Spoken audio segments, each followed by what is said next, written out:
Porque la palabra de Dios es viva y eficaz, y más cortante que toda espada de dos filos, y penetra hasta partir el alma y el espíritu, las coyunturas y los tuétanos, y discierne los pensamientos y las intenciones del corazón. Ahora, prepara tu corazón para escuchar la palabra de Dios desde el púlpito del Tabernáculo Bíblico Seguidores de Jesús, Massachusetts. Fuimos creados para vivir en su palabra. Toda la Escritura es inspirada por Dios y útil para enseñar, para redarguir, para corregir, para instruir en justicia, a fin de que el hombre de Dios sea perfecto, enteramente para toda buena obra. Abramos nuestras Biblias en el Evangelio de Juan.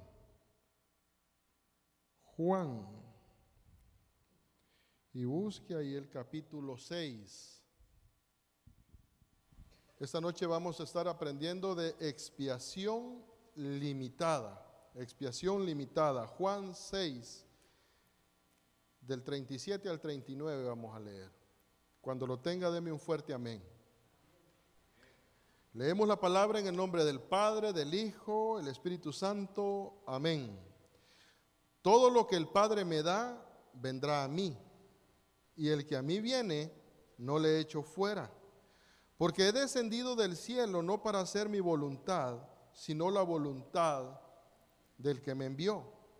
Y esta es la voluntad del Padre, el que me envió, que de todo lo que me diere, no pierda yo nada, sino que lo resucite en el día postrero. Vamos a orar. Padre, gracias. Gracias por el privilegio que me das de poderme dirigir una vez más a tu congregación. Yo reconozco, Señor, mi incapacidad para hacer esta labor. Por eso te ruego que me des gracia, que me uses para poder, Señor, hablar en estos minutos con los hermanos, para poder juntos aprender acerca de esta hermosa doctrina. Reconozco, Señor, que tú eres santo y que yo soy pecador, por eso te pido perdón por mis pecados, los confieso y me aparto para alcanzar gracia y misericordia. Y te ruego, Señor, por los hermanos acá reunidos, que prepare su corazón, que prepare su mente, dales una mente receptiva, un corazón blando para recibir tu palabra. Pero dales también, Señor, la entereza, la valentía de llevar esta palabra por obra. Te ruego, Señor, por los amigos y hermanos que han de ver este video a través de las plataformas digitales, que tu palabra, Señor, haga el propósito por el cual tú la has enviado. En el nombre de Jesús hemos orado, Señor nuestro, amén y amén. Pueden sentarse, hermano. Vamos a continuar con el estudio de las doctrinas de la gracia. Y ya hemos estado estas 3 semanas con ya estudiando estas doctrinas. Y a través del estudio de estas doctrinas podemos llegar a tener un entendimiento completo, claro, bíblico, de la grandeza de la gracia de Dios en la salvación. Y es que estas doctrinas nos muestran con claridad que el hombre no aporta nada para su salvación. Es decir, el hombre no tiene ningún mérito. Usted y yo no teníamos ningún mérito, no teníamos nada en especial que nos hiciera merecedores de salvación. Estas doctrinas, hermanos, nos recuerdan que la salvación es únicamente por la gracia soberana de Dios. De manera que toda la gloria es para Él. Por esa razón muchos rechazan estas doctrinas. Porque el hombre en su orgullo, él quiere atribuirse algo de la salvación. Él quiere, en su orgullo el hombre, él quiere decir, pero yo di un paso, pero yo hice esta acción, pero aunque sea un 5%, lo tuve que hacer yo.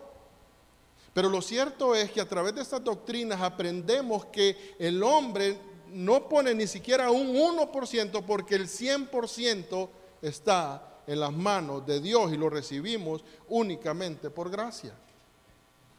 En el año 1618, 54 años después de la muerte de Juan Calvino, estas 5 doctrinas quedaron redactadas de una forma sistemática en un documento histórico llamado los Cánones de Dort, y posteriormente fueron popularizados bajo la palabra o bajo las siglas TULIP, que en español significa tulipán.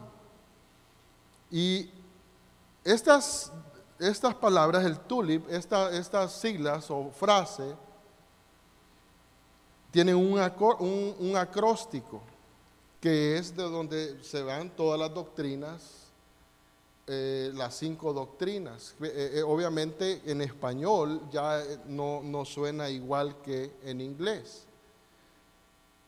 Las doctrinas son depravación total, elección incondicional, expiación limitada, gracia irresistible y la perseverancia de los santos. Ya hemos visto la depravación total. Y quisiera refrescar nuevamente, así brevemente, las 2 doctrinas que hemos visto, porque son fundamentales. Esas 2 doctrinas son fundamentales para la doctrina que vamos a estar estudiando en esta noche. Depravación total enseña que la condición de todos los seres humanos después de la caída de Adán nacen contaminados con el pecado. Hemos heredado el pecado de Adán. El pecado de Adán fue pasado a toda la humanidad. Nacemos con una tendencia hacia el pecado. Nacemos con una tendencia hacia la maldad. El hombre en su estado natural ama su pecado. Salmo 51:5 dice: aquí en maldad he sido formado y en pecado me concibió mi madre. David comprendió que desde su propia gestación él era pecador. Mire, los seres humanos, hermanos, no necesitamos aprender a pecar. Usted no necesita ver a otro y copiar. No. Los niños desde chiquitos, desde que nacen, ya usted cuando ya llegan como a una edad de 1 año, usted comienza a ver algunas actitudes en los niños que son pecaminosas. Y nadie les enseña. A un niño no hay que enseñarle a mentir, a un niño no hay que enseñarle a ser egoísta, a un niño no hay que enseñarle a hacer esos berrinches cuando no le dan lo que quiere. Él solito va aprendiendo eso. De manera que cada uno de nosotros que llegamos a este mundo venimos con una naturaleza corrompida. Y esa condición es lo que vimos, y Efesios dice que nacemos muertos en delitos y pecados. El hombre en esa condición no puede ni quiere venir a Dios, a menos que Dios tome la iniciativa, porque el ser humano no tiene la capacidad para ayudarse a sí mismo, no tiene la capacidad para él mismo buscar de Dios, a menos que Dios tenga misericordia. La segunda doctrina es la elección incondicional. Y esta doctrina enseña que Dios escogió desde antes de la fundación del mundo, de entre la humanidad pecadora, corrompida, a un grupo que también éramos merecedores de condenación, pero eligió a un grupo para vida eterna. En pocas palabras, los que se salvan son aquellos que Dios eligió desde antes de la fundación del mundo. Y como vimos la semana pasada, alguien podría decir, pero eso es injusto. Yo quiero que vayamos a la Biblia en Romanos, capítulo 9, y vamos a leer una porción, es un poco extensa, pero nos va a dejar claro este punto. Romanos 9, del 11 al 24. Pues no había aún nacido, ni había hecho aún ni bien ni mal, para que el propósito de Dios, conforme a la elección, permaneciese. No por las obras, sino por el que llama. Se le dijo, el mayor servirá al menor, como está escrito, a Jacob amé, mas a Esaú aborrecí. ¿Qué pues diremos? ¿Que hay injusticia en Dios? En ninguna manera. Pues a Moisés dice, tendré misericordia del que yo tenga misericordia y me compadeceré del que yo me compadezca. Así que no depende del que quiere ni del que corre, sino de Dios que tiene misericordia. Porque la Escritura dice a Faraón, para esto mismo te he levantado, para mostrar en ti mi poder y para que mi nombre sea anunciado por toda la tierra. De manera que de quien quiere tiene misericordia y al que quiere endurecer, endurece. Pero me dirás, ¿por qué pues sin culpa? Porque ¿quién ha resistido su voluntad? Mas antes, oh hombre, ¿quién eres tú para que alterques con Dios? Dirá el vaso de barro al que lo formó, ¿por qué me has hecho así? ¿O no tiene potestad el alfarero sobre el barro para hacer de la misma masa un vaso para honra y otro para deshonra? ¿Y qué si Dios, queriendo mostrar su ira y hacer notorio su poder, soportó con mucha paciencia a los vasos de ira preparados para destrucción? Y para hacer notorias las riquezas de su gloria, las mostró para con los vasos de misericordia que Él preparó de antemano para gloria, a los cuales también ha llamado, esto es, a nosotros, no solo a los judíos, sino también de los gentiles.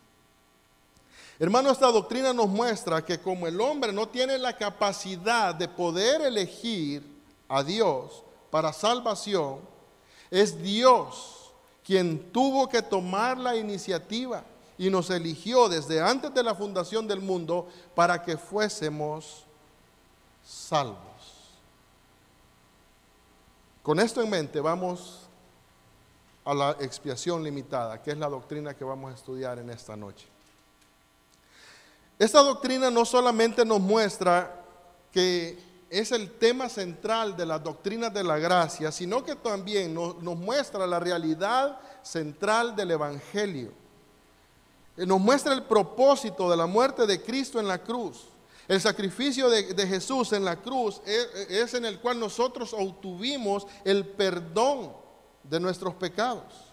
En la cruz la justicia de Dios fue satisfecha y Dios reconcilió a todos aquellos que iban a ser redimidos. En la cruz obtenemos el perdón de pecado por la muerte de Cristo. Pero con su vida perfecta, con su rectitud, con todo que ese tiempo en el que Él vivió en la tierra, cumpliendo a cabalidad la ley de Dios, toda esa justicia nos es imputada a nosotros y ahora nosotros somos declarados justos y podemos ir al cielo. La pregunta aquí es, ¿quién ha de ser salvo? ¿O por quiénes murió Cristo? Y hay dos posiciones que me gustaría que las viéramos rápidamente. Y la tercera es la que nosotros abrazamos, es la expiación limitada, o sea, vamos a ver tres. Pero las primeras dos posiciones, la número uno dice, Cristo murió para salvar a todos los hombres sin distinción. Y hay otra que dice que Cristo murió o hizo posible la salvación para todos, pero sin salvar a nadie en particular. Y la tercera es, Cristo murió para salvar a un cierto número. Veamos la primera postura. Cristo murió para salvar a todos los hombres sin distinción. Esto es afirmado por los universalistas. Ellos dicen que Cristo murió para salvar a todos los hombres que viven en el planeta Tierra, de manera que todos los hombres, sin excepción de ninguno, debe de ser salvo. Según esta postura, la expiación es ilimitada. Es para todos los hombres.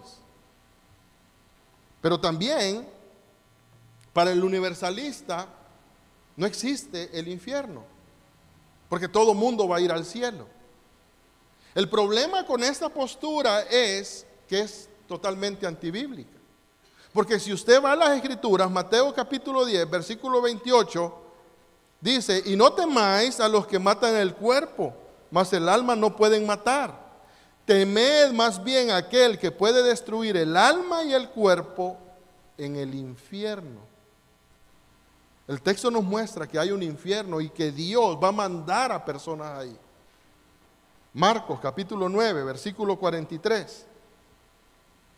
Si tu mano te fuere ocasión de caer, córtala. Mejor te es entrar en la vida manco que teniendo dos manos ir al infierno, al fuego que no puede ser apagado.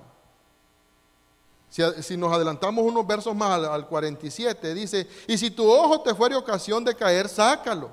Mejor te es entrar en el reino de Dios con un ojo que teniendo dos ojos y ser echado al infierno. Y mire esta descripción del infierno, versículo 48, donde el gusano de ellos no muere y el fuego nunca se apaga. Un fuego que no puede ser apagado. Un gusano que te está comiendo, que va a estar comiendo a todos aquellos que no creen en Cristo por una eternidad.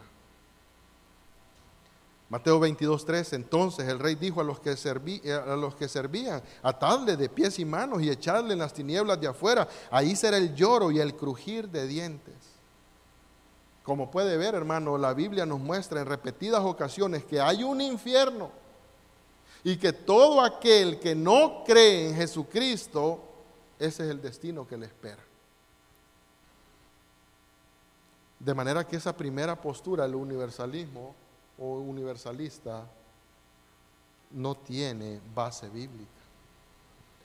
La segunda postura, Jesús pagó por el pecado de todos, Cristo murió para no salvar a nadie en particular. Este segundo punto de vista es lo que dicen los arminianos. Sostienen que Cristo obtuvo una salvación potencial para todos los hombres. Pero según este punto de vista, Jesús murió en la cruz, pagó la deuda por nuestros pecados, fue demolido, tuvo que aguantar la ira de Dios, tuvo que soportar el infierno. Solamente puede ser para que el hombre tome la decisión de decir acepto o no acepto. Porque según esta postura, es el hombre el que toma la decisión por Cristo. Piensan que quizás solo Jesús lo que hizo fue quitar una barrera para que los pecadores pudieran escoger ser salvos. La decisión final depende del hombre pecador. Pero en esa postura se presenta un gran problema.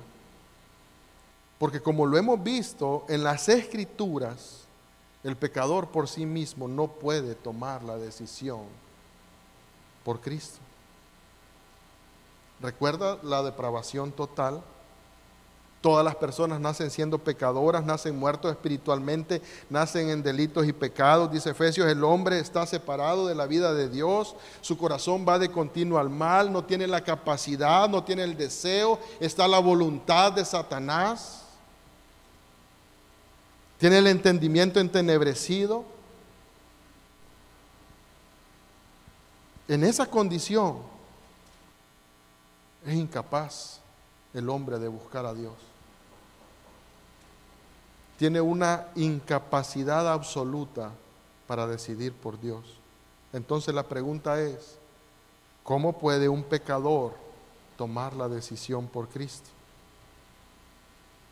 El pecador por sí mismo no puede. No puede arrepentirse, no puede creer. De manera que el hombre solo puede ser salvo si Dios lo salva. Por tanto, la salvación está basada en el decreto de Dios, es decir, en la elección soberana de Dios. Nadie puede ser salvo al menos que Dios lo salve. Y Dios salva a aquellos que Él escoge salvar. Porque como vimos, no depende del que quiere ni del que corre, sino de Dios que tiene misericordia. Mire, algo que nosotros debemos de entender es que no importa cuánto nosotros amenacemos a una persona con ir al infierno. Quizás nosotros en el deseo de querer que una persona se convierta, lo comenzamos a hablar del infierno, vas a ir al infierno, estas son las consecuencias, si no te arrepentís, si no venís a Cristo, vas a vivir una eternidad en el fuego. O por otro lado le podemos decir, ven a Cristo, tus problemas van a ser arreglados, Él te ama, y nosotros quizás queremos hacer la labor que solamente la puede hacer el Espíritu Santo, y es de convencer al hombre. No importa cuántas palabras de miedo le digamos, no importa cuántas palabras bonitas le digamos para querer convencerlo, el hombre no va a reaccionar a menos que Dios tenga misericordia. Los que vienen a Cristo son aquellos que Dios trae y Dios les concede arrepentimiento y fe. Efesios 2, 8 y 9 dice que por gracia somos salvos por medio de la fe. Y esta fe no es de nosotros, pues es un don de Dios, no por obras para que nadie se gloríe. La tercera postura, Cristo murió para salvar a un cierto número de personas. Y como le dije, esta es la doctrina de la expiación limitada. Y dice, Jesús con su muerte en la cruz logró la redención de cada persona que el Padre le había dado y aplicó los logros de su sacrificio a cada uno de ellos por el Espíritu Santo. Mire esta otra definición de expiación limitada. La muerte de Cristo en la cruz es suficiente para expiar los pecados del mundo entero. Pero la voluntad de Dios fue redimir efectivamente a aquellos y solo aquellos que fueron elegidos desde la eternidad y dados a Cristo por el Padre. La muerte de Cristo es suficiente para expiar los pecados de todo el mundo. Pero la voluntad de Dios es que va a ser efectiva solo en aquellos que fueron escogidos desde la eternidad pasada. Para ponérselo fácil, vamos a poner un número pequeño. Si 100 personas fueron elegidas para salvación, 100 personas van a ser salvas. Si 1000, si 1 millón, si 2 millones, si 3 millones, no se va a perder ninguno de los que Dios escogió desde antes de la fundación del mundo, porque por eso son por los que murió Cristo en la cruz. La expiación limitada no limita la misericordia de Dios. Piensen eso, el pecado más horrible está cubierto en la cruz del Calvario. Lo peor que se puede imaginar, la peor persona que usted pueda pensar, si pone su confianza en Cristo, sus pecados le son perdonados. Pero no murió en el lugar de cada persona de este mundo, sino que murió por su propio pueblo, murió por sus ovejas. Juan, capítulo 10, versículo 11. Yo soy el buen pastor su vida da por las ovejas. Vaya un poco más adelante, Juan 10, versículos 26 al 29. Aquí nos van a decir exactamente por quién murió Jesús. Pero vosotros no creéis, porque no sois de mis ovejas, como os he dicho. Mis ovejas oyen mi voz y yo las conozco y me siguen. Es decir, los que no creen es porque no son de las ovejas de Cristo. Y él dice, mis ovejas oyen mi voz y yo las conozco y me siguen. Hermano, Jesús conoce sus ovejas y sus ovejas también conocen a Jesús, de tal manera que conocen su voz y le siguen. Dice el verso 28, y yo les doy vida eterna y no perecerán jamás, ni nadie las arrebatará de mi mano. Mi Padre que me las dio es mayor que todos y nadie las puede arrebatar de la mano de mi Padre. En pocas palabras, hermanos, la muerte de Cristo ganó la salvación del pueblo de Dios únicamente, de sus escogidos. Mateo 1:21, y dará a luz un hijo, y llamará su nombre Jesús, porque él salvará a su pueblo de sus pecados. Vamos a Juan, capítulo 6, nuestro texto base, versículos del 37 al 39. Dice el verso 37, todo lo que el Padre me da vendrá a mí, y al que a mí viene, no le echo fuera. Mire, este versículo 37, Jesús deja claro que venir a Él no es por voluntad humana. En este versículo 37 Jesús deja claro que venir a Él no es una decisión que el hombre pueda tomar y pueda decir, bueno, voy a decidirme por Jesús. No. El que viene a Jesús viene por la elección de Dios, por la decisión de Dios. Es únicamente la obra de Dios. Todo lo que el Padre me da vendrá a mí, el que a mí viene no le echo fuera, dice el verso 37. Y aquí también vemos una promesa hermosa. El que viene es recibido, no es echado fuera. Mire, vivimos en una sociedad que se rige por como te ven, te tratan. Si usted se fija, estas personas que andan, que viven en la calle, que son desamparados, si van a un restaurante, aunque anden dinero para pagar su comida, no los dejan entrar, los sacan, porque son incómodos, porque incomodan quizás a las otras personas, porque como los ven sucios, harapientos quizás, no los tratan bien. Pero mire esto, hermano, cuando nosotros venimos a Cristo, venimos exactamente como esos mendigos. Estamos sucios, estamos angustiados, estamos sin esperanza, estamos en una pobreza total. Pero Él dice, el que a mí viene, no le echo fuera.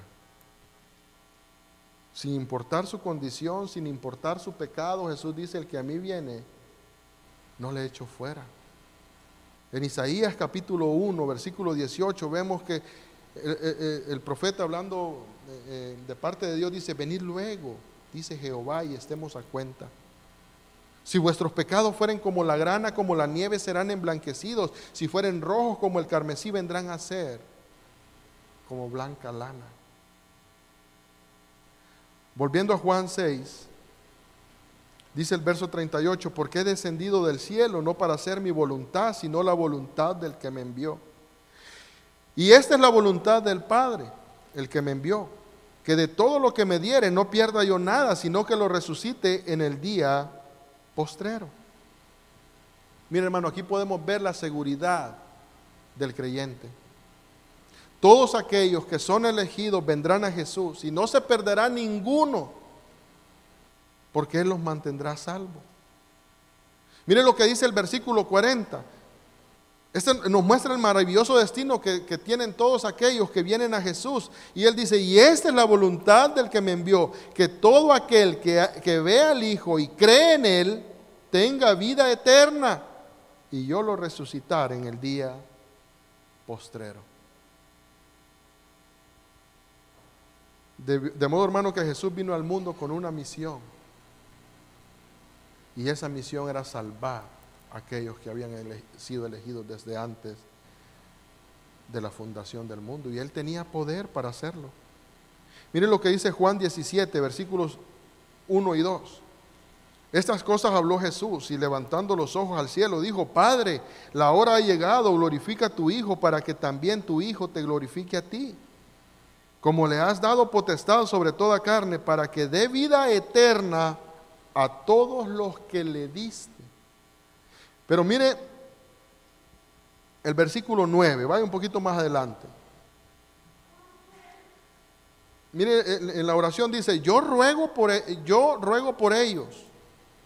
No ruego por el mundo, sino por los que me diste, porque tuyos son. Si se fija, hermano, hemos venido hablando de que Jesús salva a su pueblo, que Jesús salva a sus ovejas. John Owen, un teólogo puritano, escribió en su libro ¿Por quién murió Cristo? Él dijo, los elegidos de Dios en la Biblia son mencionados como su pueblo, sus ovejas y como su iglesia. En Isaías 53:8 vemos que dice, por cárcel y por juicio fue quitado, y su generación, ¿quién la contará? Porque fue cortado de la tierra de los vivientes, y por la rebelión de mi pueblo fue herido. Ya leímos Mateo capítulo 1, versículo 21, donde dice, y dará a luz un hijo, y llamará su nombre Jesús, porque él salvará a su pueblo de sus pecados.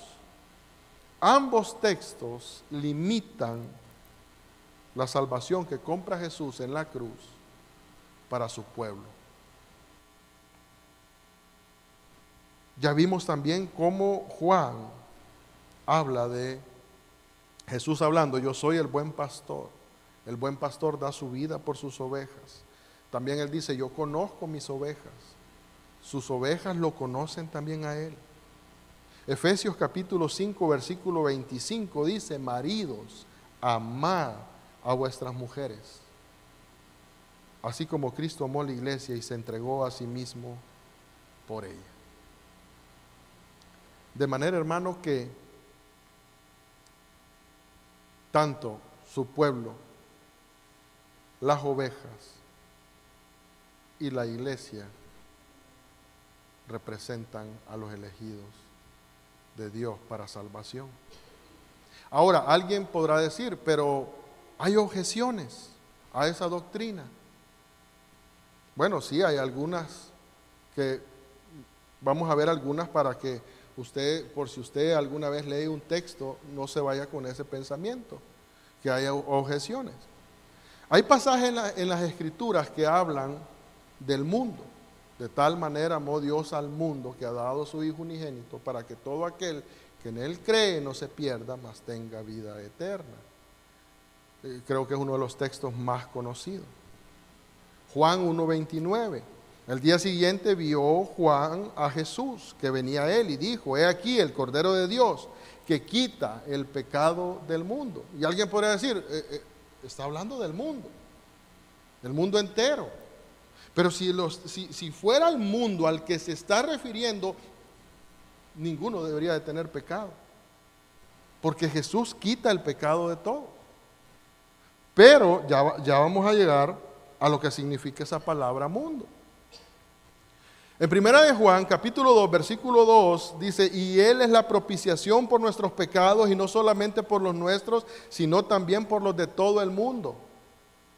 Segunda Corintios 5:19, que Dios estaba en Cristo reconciliando consigo al mundo, no tomándoles en cuenta a los hombres sus pecados, y nos encargó a nosotros la palabra de la reconciliación.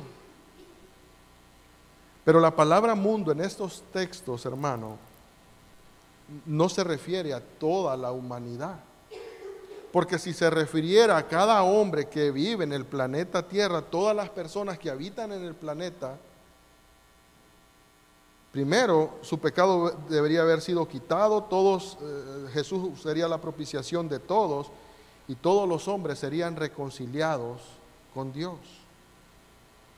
La palabra mundo se utiliza en estos textos para referirse que Jesús murió por todos los hombres sin distinción, y no por todos los hombres sin excepción.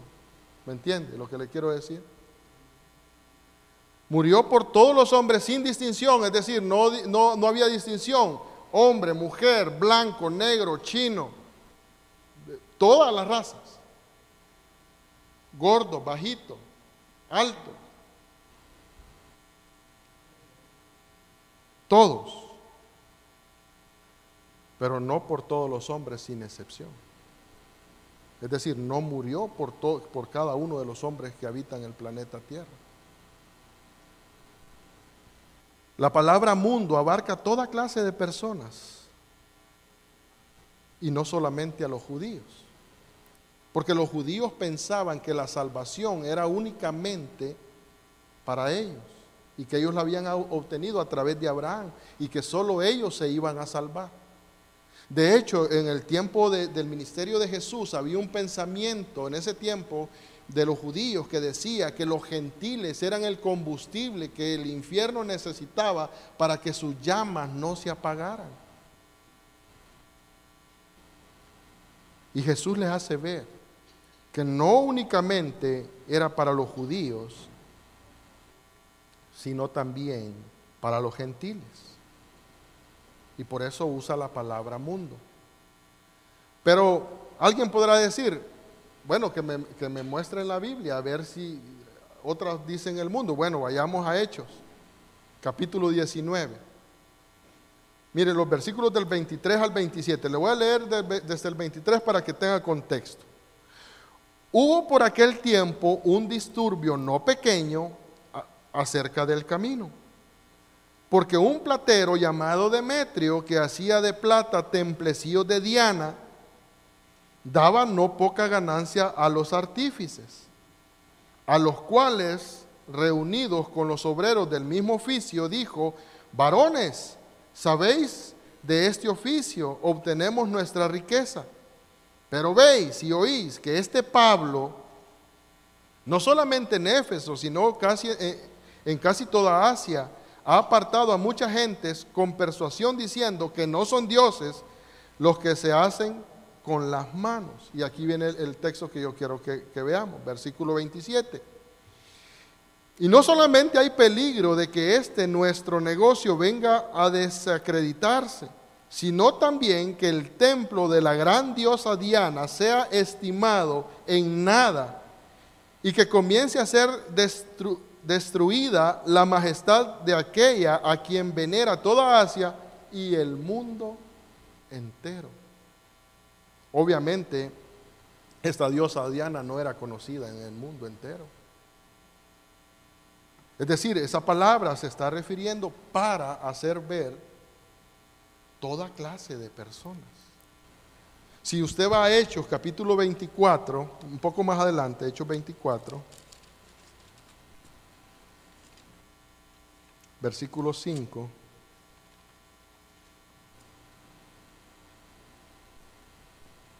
en la defensa de Pablo ante Félix, usted puede leer desde el inicio del capítulo 24 en casa, por cuestiones de tiempo vamos a leer solo el 5. Dice: porque hemos hallado que este hombre es una plaga. Están hablando de Pablo.